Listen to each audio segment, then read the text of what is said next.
चलेगा। 4.3 है आज। और उसके पहले हम 3 कंडीशन आपको याद करना है कि d ग्रेटर देन 0, d बराबर 0 और d लेस देन 0। ठीक, 3 चीज़ें हैं। और ये D4 क्या है? तो D4 डॉग नहीं है या D4 डिस्क्रिमिनेट है, अर्थात विविक्तिकर। इसको बोलेंगे हम विविक्तिकर। D4 डिस्क्रिमिनेट इंग्लिश में बोलते हैं, इसलिए इसको D से प्रदर्शित करते हैं। ठीक है, नहीं तो आधी ज़िंदगी D का निकालने में कि D4 होता है क्या है। तो D ग्रेटर देन 0 इसका मतलब है कि 0 से बड़ा रहेगा D का मान। अब 3 कंडीशन यहाँ पर ध्यान से समझिएगा। जैसे कि ये 0 है और ये 1, ये 2, इधर वाले सब 0 से बड़े हैं। -1, -2, इधर वाले सब 0 से छोटे हैं। समझ पा रहे हैं? इसका मतलब है 0 बड़ा है। किससे बड़ा होगा? जब D का मान ऋणात्मक होगा। तो जब D का मान धनात्मक आए, अर्थात आंसर जो है वो प्लस में आए, तो मतलब आपका D ग्रेटर देन 0 हो गया। एक D बराबर 0, यदि आंसर 0 आए या आंसर माइनस में आएगा, 3 वैल्यू चीज आएगी, या तो आंसर प्लस में आएगा या 0 आएगा या माइनस में, क्योंकि 0 ना तो 0 धनात्मक है ना ऋणात्मक है, इसलिए 0 अलग की वैल्यू है। तो ऋण में आ सकता है, धन में आ सकता है, एंड 0 आ सकता मान। अब यह 3 कंडीशन है कि यदि D का मान, ये बता क्यों रहा हूँ, ये इस कंडीशन में इसमें जरूरी कि आपको बोला कि मूलों की प्रकृति ज्ञात कीजिए कि इनकी प्रकृति कैसी है, धनात्मक है, ऋणात्मक है, या मान शून्य है, वास्तविक है, बराबर है, कैसे है। तो पहले आपको इनने बोला कि यदि जो अस्तित्व में है, अस्तित्व में कब रहेगा? जब 0 रहेगा या आंसर प्लस में रहेगा। ये अस्तित्व में नहीं है, काल्पनिक मान है माइनस वाले। तो ये आप यदि अस्तित्व में है तो उनको हल करना है और वो मूल ज्ञात आपको करना है। बोलो क्लियर? तो 3 कंडीशन यहाँ पे है।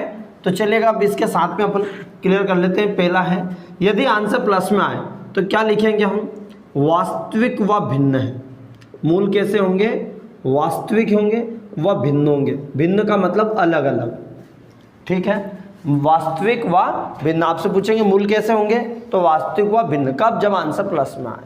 यदि D बराबर 0 तो आएंगे मूल बराबर होंगे, मूल बराबर होंगे, वास्तविक तो होंगे लेकिन बराबर भी रहेंगे। बोलो क्लियर है? नंबर 3 का, यदि आंसर माइनस में आए तो मान कैसा रहेगा? अधिकल्पित। कैसा रहेगा? अधिकल्पित, या यूं कहें अवास्तविक, या यूं बोलूं कि वास्तविक नहीं, दोनों चीजें। ये 3 कंडीशन में आता है। जो नंबर 3 है, या इसको लिख सकते हैं वास्तविक नहीं होंगे, वास्तविक नहीं होंगे। और वास्तविक नहीं होंगे तो कैसे होंगे? अवास्तविक। अवास्तविक मतलब अधिकल्पित मान। ये वस्तुनिष्ठ में भी यहीं से आता है। सबसे पहले यदि 1 नंबर में यदि वस्तुनिष्ठ आएंगे तो वो यहीं के आएंगे, 3 आएंगे शब्द। विविक्तिकर का भी सवाल आ जाता है, आराम से आप इनको कर पाएंगे। ठीक है, तो सबसे पहले हम यहाँ इसकी तुलना, हमने कहा इसकी तुलना वर्ग समीकरण, इसकी तुलना वर्ग समीकरण या द्विघात समीकरण ax² + bx + c = 0 से करने पर। हमने एक एक चीज़ें लिख दी यहाँ पर। इसके अकॉर्डिंग देखो, a बराबर तो आया 2 और b बराबर -3 और c बराबर 5। ऐसा कंपेयर हमने तुलना की है कई बार। देखो a बराबर तो 2, b बराबर -3 और c बराबर 5। बोलो क्लियर? अब इसको हम देखेंगे कि विविक्तिकर। अब ये d क्या है? तो d का जो मान है वो होता है b² - 4ac, जिसको विविक्तिकर कहते हैं। तो विविक्तिकर का सूत्र पूछेंगे, विविक्तिकर का सूत्र क्या? तो d बराबर b² - 4ac। बोलो क्लियर है? ये d का मान है। तो ये पहले तो चेक करें अपन किसके बराबर है। तो पहले d का मान निकालेंगे हम। d बराबर b² - 4ac। b की वैल्यू है -3 का वर्ग -4, a का मान 2 है और c का मान 5। ठीक, 3 का वर्ग करेंगे। यदि पावर, ध्यान समझना, यदि माइनस में कोई सी वैल्यू है और उसकी पावर यदि सम है तो आंसर प्लस में आता है। यदि -1 है और उसकी पावर विषम है तो देन आंसर माइनस में आता है। बोलो क्लियर? अब पावर कैसी है? सम। तो 3 का वर्ग करेंगे 9 और वो भी प्लस का आ जाएगा। ठीक है भैया? -4 दूनी 8 और 8 पंच 40। 40 में से 9 गए तो माइनस का 31, क्योंकि माइनस की संख्या बढ़ी। अब मान कैसा आया? ऋणात्मक। कैसा आया? ऋणात्मक। तो मूलों की प्रकृति कैसे होगी? अधिकल्पित या काल्पनिक मान होंगे, या फिर अवास्तविक, या यूं लिख सकते हैं अवास्तविक होंगे, या यूं लिख सकते हैं वास्तविक नहीं होंगे। जैसा वस्तुनिष्ठ में रहे उसके अकॉर्डिंग आप करेंगे। तो हम क्या लिखेंगे? चूंकि d ग्रेटर देन 0, इसका मतलब 0 बड़ा है, क्योंकि मान कैसा आया? ऋणात्मक। तो d, ये 3 कंडीशन मैंने बता दी है। बोलो क्लियर? 0 कब बड़ा होगा? ऋणात्मक वैल्यू से। 0 किससे बड़ा? मतलब 0 से बड़ी संख्या है धनात्मक होगी, या बराबर 0। 3 कंडीशन आपका रहेगा। तो क्या रहेगा? चूंकि d ग्रेटर देन 0, इसलिए मूल अस्तित्व में नहीं है। मूल अस्तित्व में नहीं है, अर्थात मूल कैसे होंगे? अवास्तविक। मूल कैसे होंगे? उन्हें बोला है, देखो क्वेश्चन में शुरू में दिया है कि मूल ज्ञात कीजिए। यदि वो मतलब अस्तित्व में है, अर्थात वो वास्तविक है, तो फिर उन्हें ज्ञात कीजिए। अब इसको ज्ञात करने की आवश्यकता ही नहीं। बोलो क्लियर? क्वेश्चन समझ आया? चलेगा। नेक्स्ट क्वेश्चन देख लेते हैं। अगला क्वेश्चन है आपका कि a बराबर 3 यहाँ पर दिया है, b बराबर -4√3 और c बराबर 4 दे दिया गया है। बोलो क्लियर? अब यहाँ पर सबसे पहले हम चेक करेंगे b² - 4ac, इसकी वैल्यू देखेंगे। d बराबर, तो b की वैल्यू है -4√3 का स्क्वायर -4, a का मान है 3 और c का मान है 4। बोलो क्लियर? पूरा वैल्यू रखेंगे हम ध्यानपूर्वक। अब यहाँ पर वर्ग करेंगे, 4 का अलग होगा, 4 का 16 हो गया और √3 का 3 हो गया, √3 का 3 हो गया। बोलो क्लियर? अब यहाँ देखिए 4 × 12 और 12 × 48 और 16 × 48, 48 - 48 अर्थात 0 आ गया। तो d की वैल्यू आ गई 0। जो d बराबर आया वो 0 आया। तो हमारे पास 3 था, या तो धनात्मक मान, या 0, या ऋणात्मक मान। मान कैसा आया? 0। तो मूल कैसे होंगे? बराबर। अतः मूल बराबर होंगे। कैसे होंगे?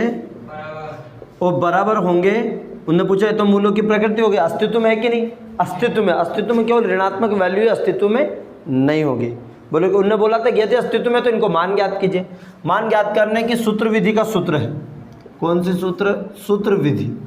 सूत्र विधि का सूत्र होता है x बराबर प्लस माइनस, देखिएगा x बराबर -b plus minus b² - 4ac/2a, ये सूत्र होता है। ये है x के मान निकालने। जैसे ये इक्वेशन है, जैसे हम कर रहे थे, गुणा करने पर तो 4 गुणा करने पर 12, जोड़ने घटाने पर 4√3, वही कभी ऐसा इससे मान निकलता है। तो जो वैल्यू रूट में है, जिनका फैक्टर नहीं बन पाता है, कैसे कि जैसे गुणा करने पर 12 नहीं भी आ रहा, ना जोड़ने घटाने पर आ रहा इधर, तो जो वैल्यू जिसका नहीं मान निकल पाता है उसको हम इस विधि से निकालते हैं, जिसका नाम है सूत्र विधि। बोलो क्लियर? अब भैया या करके क्या लिखेंगे? -b प्लस माइनस, इस b² - 4ac बराबर d है, तो हम क्या d लिख सकते हैं? बोलो क्लियर? कि नहीं आया समझ में? देखो इधर ध्यान से, -b प्लस माइनस, इस टोटल की वैल्यू तो d है, तो हमने d रख दिया /2a। देखिएगा अब माइनस b की वैल्यू क्या है? माइनस, ये तो पहले से लगा है, और इसकी वैल्यू है -4√3, ठीक है। फिर प्लस माइनस, और d की वैल्यू है 0। देखो d का मान लेके क्या है आप? 0, ठीक है। बटे 2 × a की वैल्यू कितनी है? 3। माइनस माइनस प्लस हो गया, 4√3 प्लस माइनस यहाँ पर 0 और 2 × 3 = 6, ये x की वैल्यू है। यहाँ पे x का मान है, ये कट का निशान मतलब ये x की वैल्यू। देखो अब हमें 2 मान निकले, एक तो प्लस चिन्ह ले लेंगे, तो प्लस चिन्ह यदि 0 में जोड़ेंगे तो भी 4√3 बटे ये का ये आएगा, माइनस चिन्ह लेंगे तो भी ये का ये आएगा। कोई फर्क पड़ा क्या? मतलब ये प्लस माइनस का मतलब एक बार प्लस चिन्ह लेंगे, एक बार माइनस चिन्ह लेंगे, तो प्लस लेंगे तो भी यही आएगा, ठीक है। धन चिन्ह लेने पर, अब धन चिन्ह लेंगे तो ये प्लस का 0 हो जाएगा, तो x की वैल्यू 4√3 प्लस 0 बटे 6 कितना आया? 4√3 बटे 6। क्यों आया 4√3? क्योंकि 0 को जोड़ेंगे तो वही सेम टू सेम संख्या आ जाएगी। अब काट दो इसको, 2 दूनी 4, 2 दूनी 4, और 2 तिया 6 आ गया। अब यहाँ पर ये भी आप देखेंगे तो इस 3 को भी हम ऐसा लिख सकते हैं 2√3, 3 को लिख सकते हैं √3 गुणित √3, ठीक है। √3 से √3 कैंसिल, क्या गया 2/√3, ये किसका मान आया x का। इसी प्रकार सेम मान भी वही आएगा। इसी प्रकार क्या लिख देंगे, इसी प्रकार हमारे पास जो मान होंगे 2 मूल होंगे। इसी प्रकार x बराबर क्या जाएगा 2√3, क्या जाएगा 2√3 और 2√3, दोनों के वैल्यू सेम आएगी।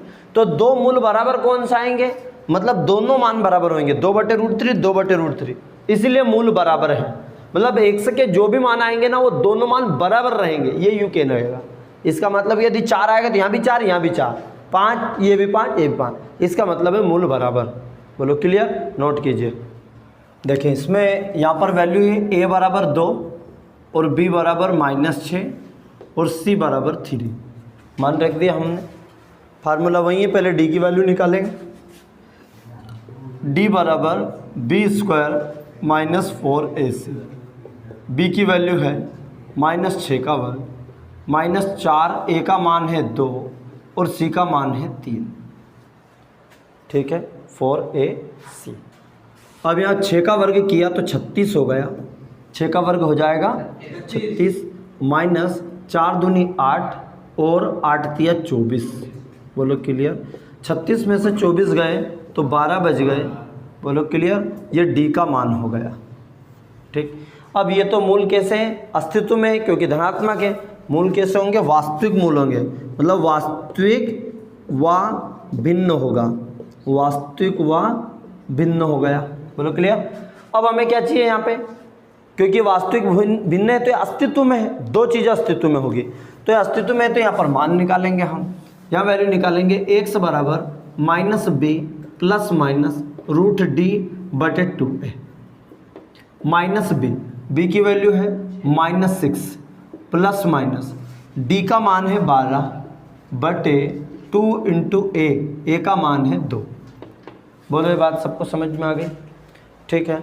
अब यहाँ पर देखो माइनस माइनस प्लस हो जाएगा, 6 प्लस माइनस, क्या इसको 4 तिया 12 लिख सकते हैं, 4 × 3/2 दूनी 4, यहाँ लिखा 6 प्लस माइनस 4 बाहर आ जाएगा 2, 4 को रूट से बाहर निकालने के लिए वर्गमूल से बाहर आ जाएगा 2, रूट से क्या बचा 2√3, 2√3 बटे कितना गया 4, ये किसका मान आया x का।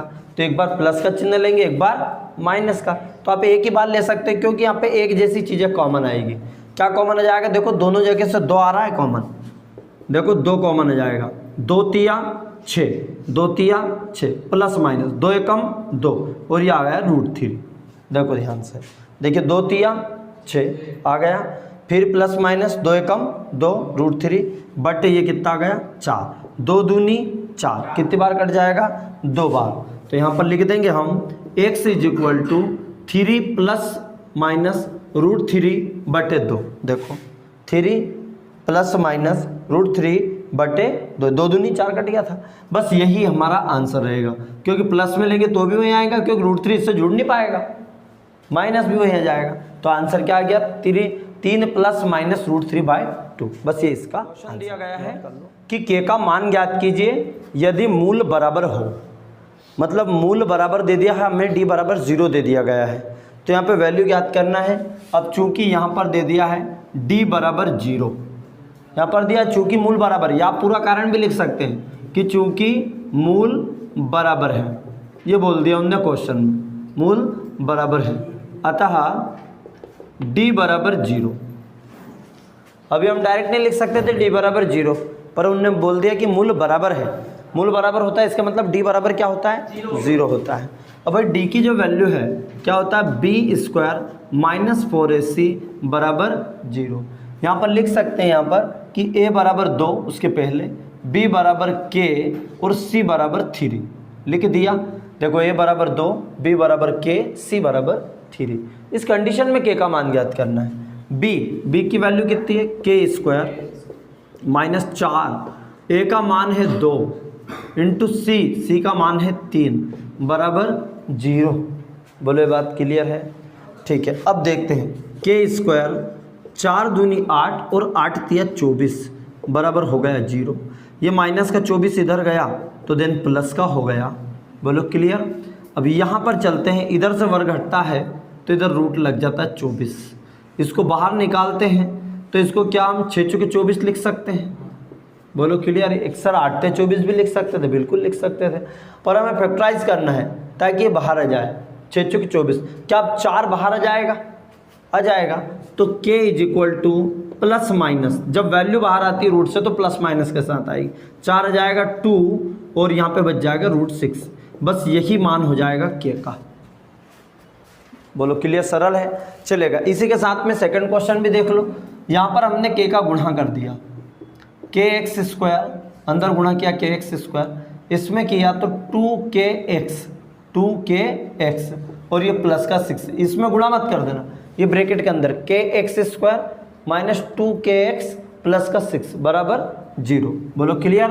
अब यहाँ देखो भैया, a बराबर तो आ गया k और b बराबर -2k और c बराबर 6। a बराबर तो k, b बराबर -2k, c बराबर 6। बोलो क्लियर। बस चूंकि हम जानते हैं मूल बराबर है, d बराबर 0 दिया गया है, तो b² -4ac is equal to 0। b की वैल्यू क्या है? -2k का स्क्वायर माइनस 4, a का मान k है और c का मान 6 बराबर 0। बोलो बात क्लियर है, मान रखना आ गया होगा। अब 2 का वर्ग किया तो कितना हो चुका? 4k का वर्ग हो गया, 2 का वर्ग 4k का वर्ग, 6 चौके 24, यह है 24k बराबर कितना आ गया? 0। ठीक है। अब यहाँ पर देखिए वैल्यू चाहिए, यहाँ पर या तो k का मान निकाल लो या 24 को उधर पहुँचा दीजिएगा। 4k² is equal to minus का 24 इधर गया तो प्लस का हो गया 24k। ये अब ये 2k है, एक k खत्म हो चुका। देखो ये या तो k को इधर ले जाए, ठीक है, आ गया क्लियर। अब यहाँ पे क्या आया? 4k is equal to 24। यहाँ पे जल्दीबाजी में गलती मत कर देना, समझ लो फिर से। 4k² माइनस का 24 इधर गया तो प्लस का हो गया। फिर ये 2k थे तो 1k चाहो तो आप बटे में ले आओ, तो 1k कैंसिल हो जाएगा, 2 थे तो कैंसिल हो गया। 4k इज इक्वल टू 24, मान चाहिए k का, तो 4 कहाँ गया? बटे में, तो k बराबर 24/4, 24/4 छंकी 24, तो k बराबर कितना आ गया? 6। बस यही क्या हो चुका? आंसर। k बराबर यदि आप 6 रखते हो तो ये वैल्यू d बराबर 0 रहेगी। यहाँ पर यदि k की वैल्यू ये रखते हो 2√6, या तो प्लस का रख दो या माइनस का रख दो तो भी वैल्यू सेम आएगी। बोलो क्लियर है। तो एक क्वेश्चन यहाँ तक आप अच्छे से कर लीजिएगा। ओके, जय।